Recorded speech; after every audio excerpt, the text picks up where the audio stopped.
So when you optimize your structure and you become more acute about your financial flow, now you potentially have a business that will always make money. The question is, have you connected with the market you're trying to serve in a way that people see you as the logical choice? Hi, and welcome to Helping People Perform, the podcast that gives you fascinating insights into those people whose chosen vocation is to help others perform at their best. From consultants to teachers, sports coaches to financial advisors, all of my guests share a passion for getting the most out of individuals, teams, and organisations. Enjoy the episode. Hi everybody, and welcome to another episode of the Helping People Perform podcast.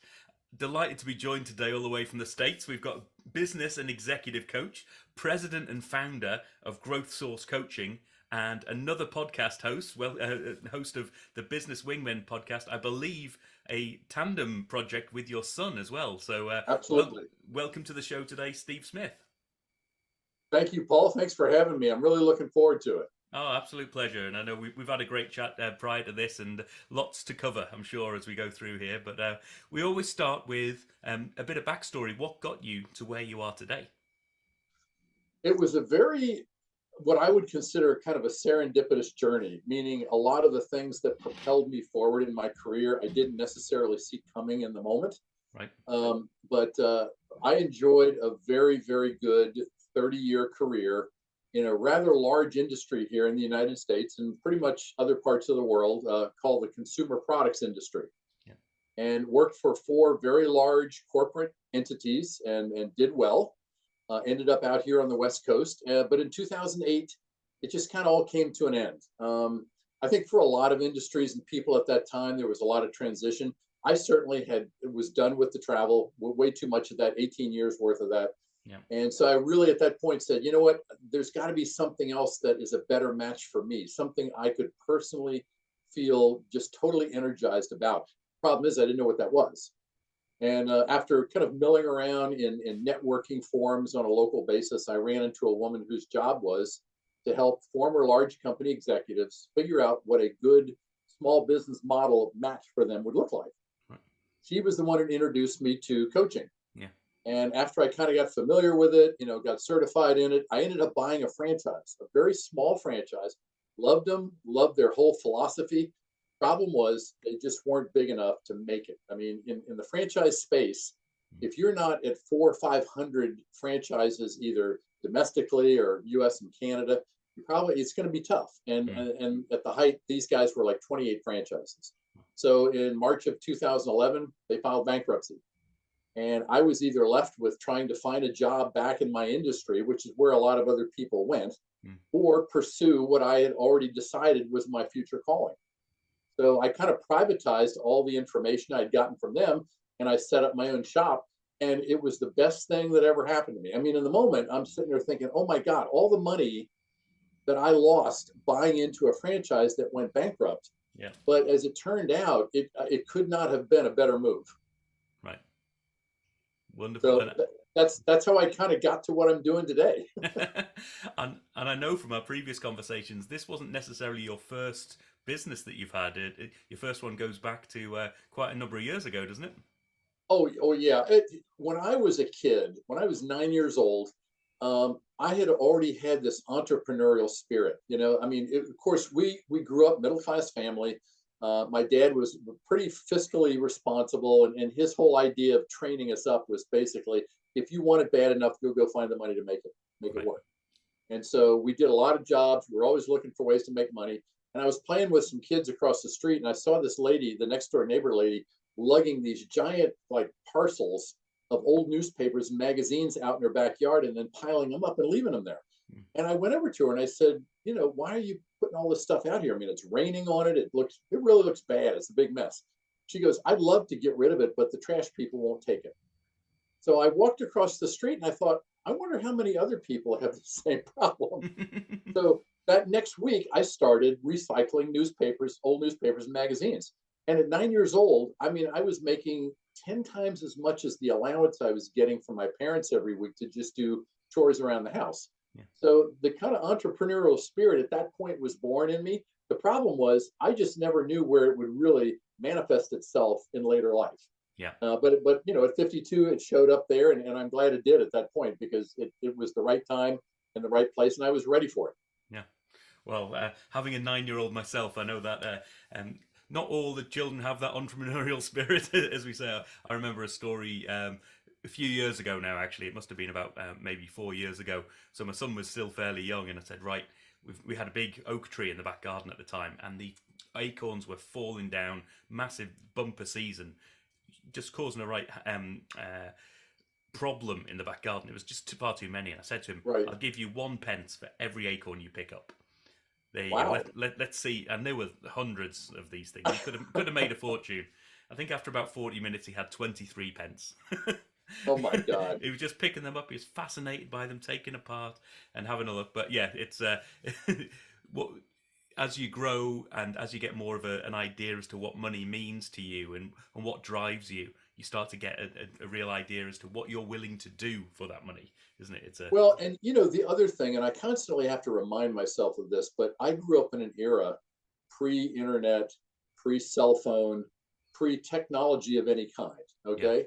So when you're a kid and you don't have those things readily available to occupy your time, it's amazing what you will spend your time thinking about yeah, and attempting to do. yeah. And so as a result, we got into all kind of stuff that made money for us as kids Mm, because that we had a lot of idle time. So you either figured that out or you ended up sitting on the curb and watching other kids play basketball. right.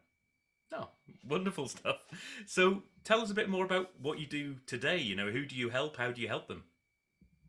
All right, so today I have a business and executive coaching company here in Orange County, which is in Southern California. Yeah, And my target audience are small business owners, people that have pretty much already gotten their business to some point of revenue positive. They're not totally entrepreneurial. They've already gotten it off the ground, but they're having trouble managing it and growing it.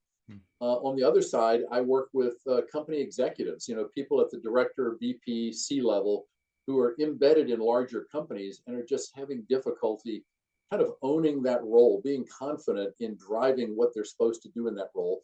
right. So they kind of stagnate, they hide a little bit, and eventually somebody kind of comes to them and says, look, if you need help, we need to find you somebody to help tune you up. That's Right. when I get the phone calls. Ah, So everything I do is business related. If somebody calls me and they've got a marriage problem, I'm not the person. right. It's all business, it's all professional, and it's all coaching. So, sometimes depending on the conversation, you can find yourself kind of wafting into that therapist territory Mm, because therapy is largely looking back to figure out what went wrong. Coaching is largely looking forward to figure out what's possible. yeah. And so I have to make sure I kind of hold a hard line on that because I'm not a therapist. I'm not licensed to do it. I Yeah. wouldn't be very good at it.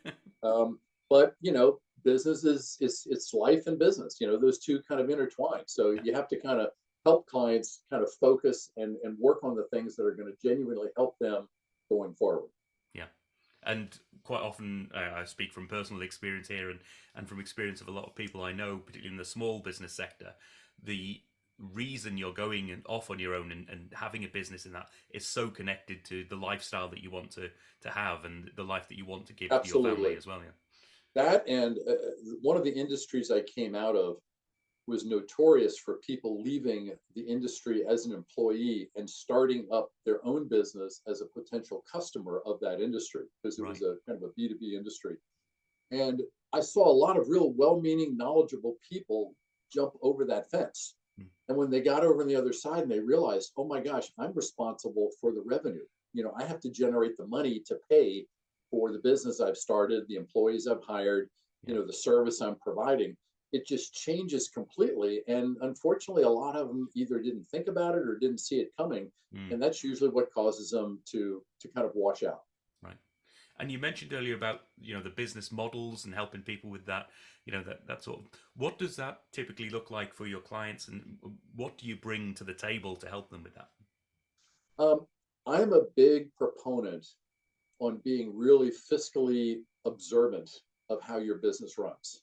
Right. And so, many times you'll have an owner, they've got an accountant on the inside, or they're hiring a bookkeeper, and the bookkeeper sends them, reports every month. And at the end of the year, it all goes to the CPA. So they've kind of relegated that whole financial flow to more of a paperwork status. Mm. And so, what I'll do many times with people who need to really understand why they're not making the money they should be, because every industry and every type of business has a range of an acceptable profit. Yeah. And if you're not in that range, most of the time they're like, I'm working my brains out. I've got all this stuff going on. People tell me I'm doing a good job, but the industry makes 15 to 18% a year, and I'm making two, and I don't understand that. Right. And so I will take them through the whole look of how do you make your money? When it comes in, what happens to it? Where does it go along that path as it runs through your business? And help set them up with kind of financial benchmarks that they can look at and watch it to make sure it's not leaking out in a place that it shouldn't be. Mm. So financial acuity is one. The other thing is just the structure of the business. Right. Most of the time, people build a business based on need. I need a salesperson. I'm going to hire a salesperson. I need another person working in the factory. I'm going to hire a person for that. I need an assistant because I can't keep up with all my own stuff. So I hire an assistant. And at some point, they just accumulate an entity full of people, and it's never really been thought through. Right. And so what I'll do is I'll help them create what I call a future organization chart, meaning if you could develop this thing from scratch any way you want it, what would it look like? And then put it on paper, and let's see what you've got on paper versus what you're dealing with in reality, and figure out how to bring the two together. Yeah. So when you optimize your structure and you become more acute about your financial flow, now you potentially have a business that will always make money. The question is, have you connected with the market you're trying to serve in a way that people see you as the logical choice? Right. One of the things I've noted down here, and I've seen in a lot of people that I've worked with, clients, or with people I've just worked alongside in the past, that area, particularly for small businesses, and maybe it's the same for large businesses as well, is once you start getting people like accountants and finance people involved, if you're a business owner or a business leader, the temptation to say, right, I've got an expert in that field, I don't need to think about it. There's a difference between abdicating responsibility and Totally. keeping your finger on the pulse and maintaining the direction of that piece, isn't there? Yes. And that's a big problem for a lot of small businesses, because if you listen to a lot of the small business entrepreneurial gurus that, they're all over the place. They're in this country, they're everywhere. They will always tell people your ultimate job is to work yourself out of a job. Right. If you're going to be a true entrepreneur, you're going to build it up, you're going to extricate yourself from it, let it run by itself, go off and start something else. And in theory, that's a great idea. Okay. In practice, though, I find, and I get a lot of clients who come to me and say, I've gotten away from the business to such an extent, I'm not really in touch with it anymore. Right. I don't really know what's going on. And so I'm trying to get back in. It's like they're in front of a restaurant with their hands and their nose pressed up against the glass, but they don't seem to have any effect on what's going on inside. And everybody in there's changed the recipes and all the dishes, and everything's different than when they left it. Right. So I agree with you. You can distance yourself from the day to day, and you should, but you should always have your finger on the pulse of every function in your business. You don't have to be an expert in it, but you have to know enough to be able to ask the right questions. Yeah, brilliant.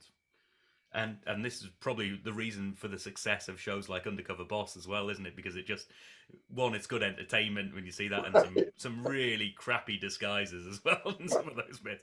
But just Right. that element of somebody so out of touch with their organization and what happens on the shop floor, whatever that might be, that Yes. once they start to see what's actually happening, you can see that sort of mindset shift going on. You go, I really don't know this business, do I? And you've got to Well, know what's and happening in your organization.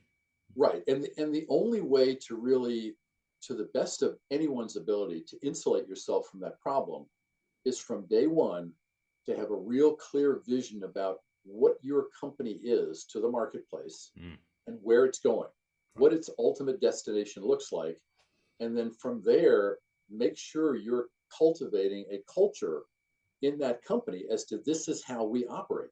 Right. This is how we work together. This is what we do. This is the policy we follow. And if you've got that really set in stone and you've hired people that buy into that, and they're not kind of rogue agents, doing their own thing, Then if as you get older and you decide you want to, maybe you want to leave that and start something else. Or here's what I see a lot of times. Companies are doing really well. They're making a lot of money. All of a sudden an opportunity comes up for that owner to buy a related business and expand or scale up their business through acquisition. Yeah. So they do it.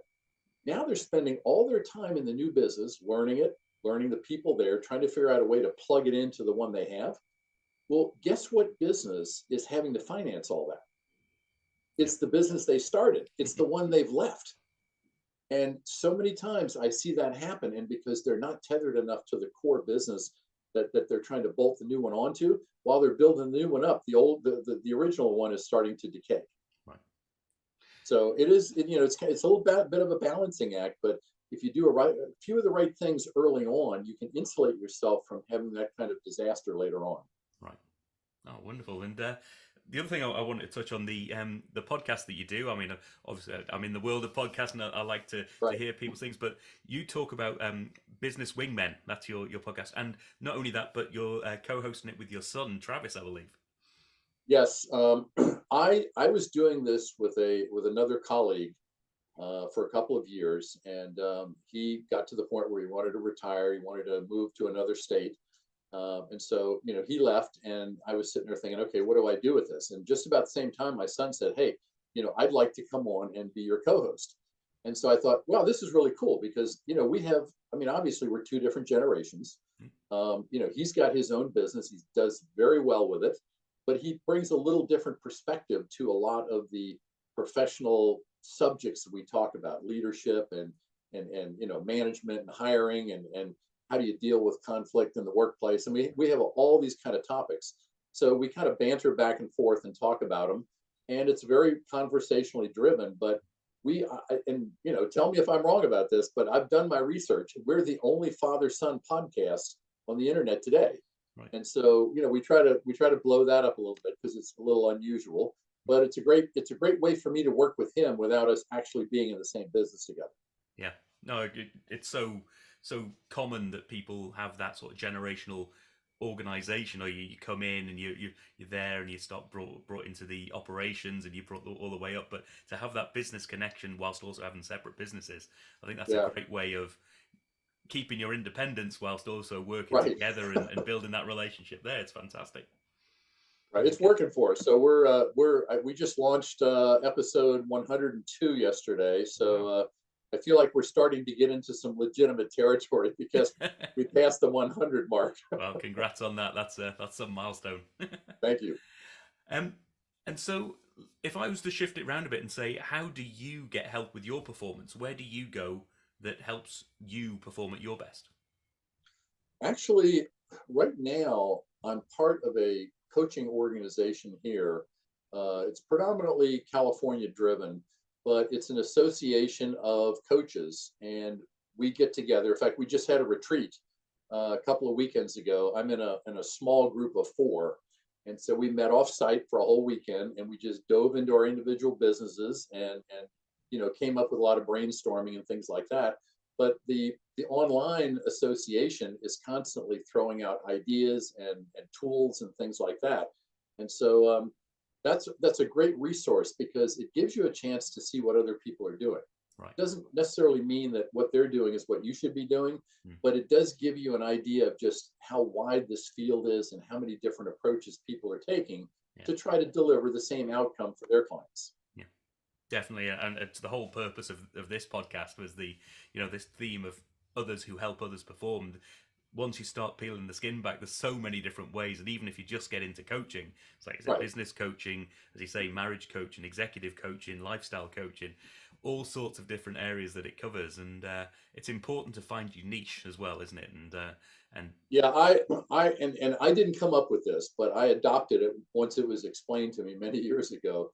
It's better to be an inch wide and a mile deep than a mile wide and an inch deep. Right. Because if you're a mile wide and an inch deep, you're kind of a jack of all trades, but you're not a master of anything. Right. And so when the franchise that I bought into originally went bankrupt, I realized that one of the things that I learned in my corporate life was leadership and management practices that pretty much work in any environment. And those were not things that were really talked about a lot in this particular franchise. They were really big on startups, Right. sales and marketing, and make sure you got your head in the game and everything will be okay. And as I started attracting larger companies, I realized they were kind of beyond that. What they needed help with was running the organization and figuring out how to bring the right people up through the organization so they'd have a leadership succession plan. Right. And many of them just were having struggles with that. So when I started building that into my operation and helping people figure out how to get through those transitory, areas where they've got big growth spurts or they've got critical issues that could threaten the business unless they do a couple things right, that's kind of where I found my niche. And that's what a lot of people come to me now today for is help being able to figure out how to turn the business around or how to upgrade it Mm. so they can either attract better employees or their management team can be a lot more savvy about how to run the operations of the business. Oh, wonderful. Oh. And do you typically work like geographically? Are you focused on Orange County, California? Do you go beyond? How do you operate? I do a lot of my marketing because online everything is kind of geo tagged, right? So Mm. there's a location to everything.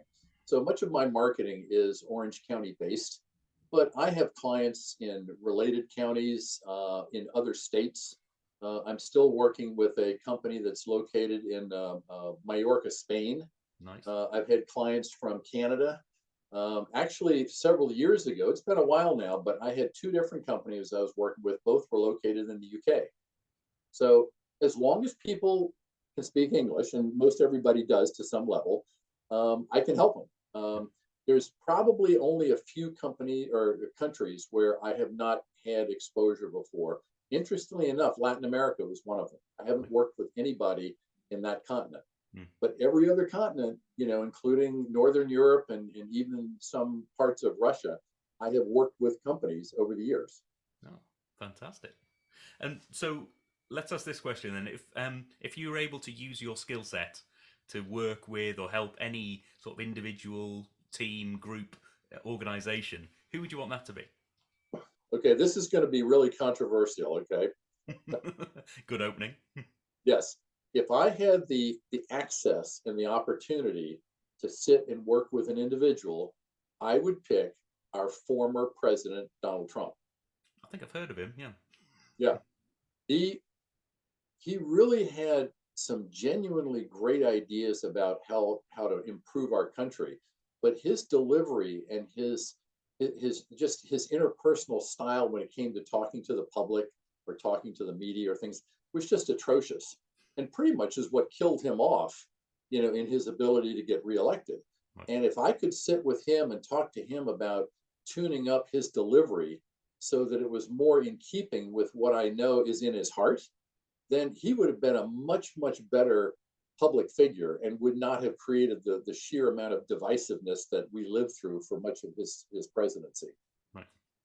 Yeah, he's an interesting character. You're not the first person to say that actually, to work with or to learn from, which is the next question, because there is so much to learn from all sorts of people, and you can gain so much, you can give so much in that space. So let's switch that question around a little bit to you then. If you could sit down and learn from, have a drink, have a coffee, have a meal with somebody, so that you could learn from them, who would you want that to be?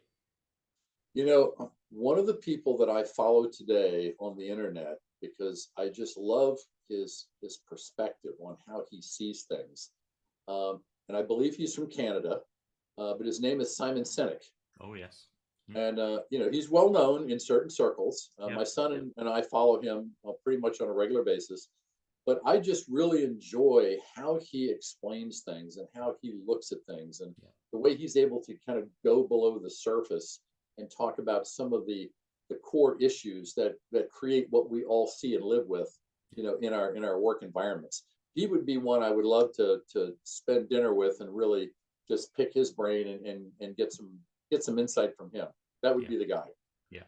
No, he's amazing, and I think it was one of my first forays into that world of somebody showed me that Start With Why video, and I was just like, whoa, this is mind blowing. But when Right. he's the sort of guy who, when he explains something, as you say, it's so simple, that it's like, well, of course, that's definitely, it's always the case, but nobody else has got there yet in terms of bringing Right. it through, Why have didn't I think of that? they? And we've actually been using that. I think there's another, I don't know if it's his work or not, but he articulates it really well about that difference or the similarities between being nervous and being excited, and sort of talking to yourself and saying, well, if I'm about to give a speech and I feel nervous, my heart's racing, my palms are sweaty, I'm getting a bit jittery. What's the difference between that and being excited? Well, if I'm excited, my heart's racing, my palms are sweaty, I'm ready to go. I'm just in a more positive mindset, and that. And Right. we were talking to my son the other day that on the very thing, he was going into something that was very big. It's like, it's like, remember, Alex, you're not nervous, you're excited. Right. I'm not nervous, I'm excited. I'm not You nervous. just And you just got to change your internal tape yeah, loop, and just yeah. But no, he does those kind of things. Some of his best videos talk about, and one I don't know what company he was talking about or an industry in general, but he was talking about perspective and empathy, right. and it was just a fabulously delivered speech on on how to reach people and how to get people's trust and loyalty in a large organization by just doing things a little differently, Yeah, just looking at the individual as opposed to their name and their role and what they're responsible for producing that day. yeah.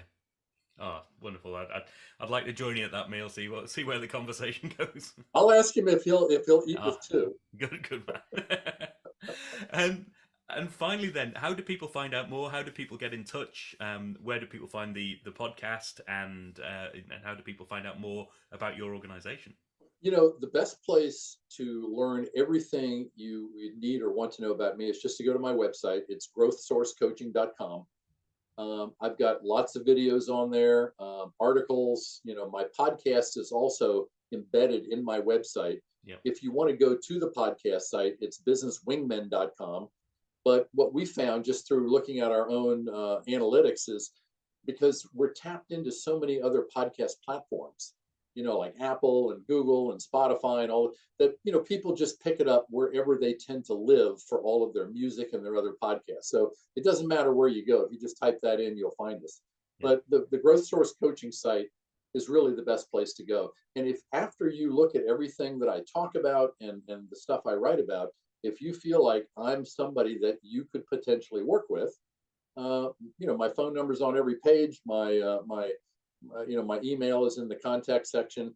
I have people just call me out of the blue, and want to chat about things like that, and that's totally fine. I try to make a lot of different ways depending on people's preference Yep. to reach out. All I ask is if you think I can help you, reach out. We can chat. I'll tell you right off the bat if I can or if I can't. I had a call yesterday with a young gentleman, and I gave him everything I could think of that he could do on his own.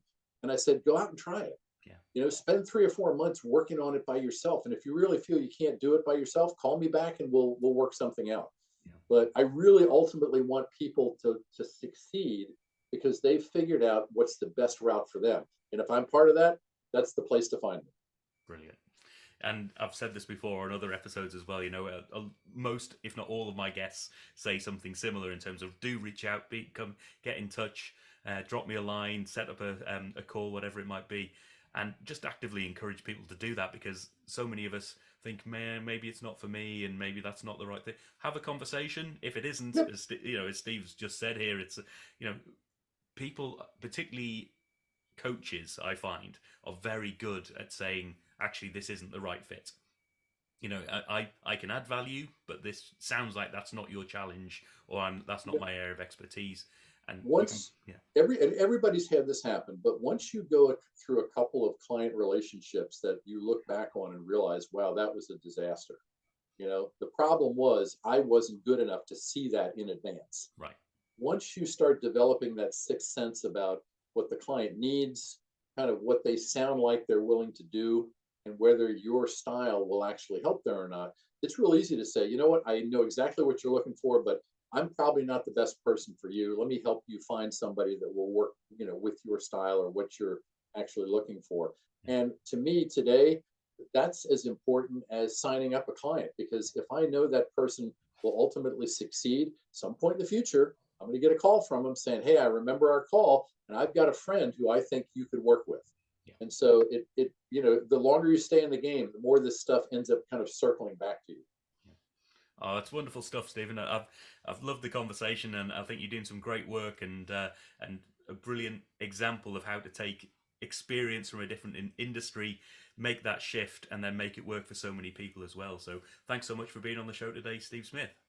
Paul, thank you for having me. This has been a wonderful discussion, and I think as we talked, a couple of weeks before, I have fond memories of England because I grew up there, and I haven't been back in a long time. One of these days, hopefully, I get back there. But thanks for bringing me into your world for the last 30 minutes. Okay. Well, next time you're over here, you look me up, and we'll I catch up certainly then. will. Okay. Cheers, Steve. Thank you. Thank you. Thanks for listening to today's episode. If you liked what you heard, then please give the podcast a rate, review, and share. I'm Paul Teasdale, and from sausage making to banking, oil and gas to Formula One, I help people perform. If you'd like to find out more and have a conversation, contact me via helpingpeopleperform.com.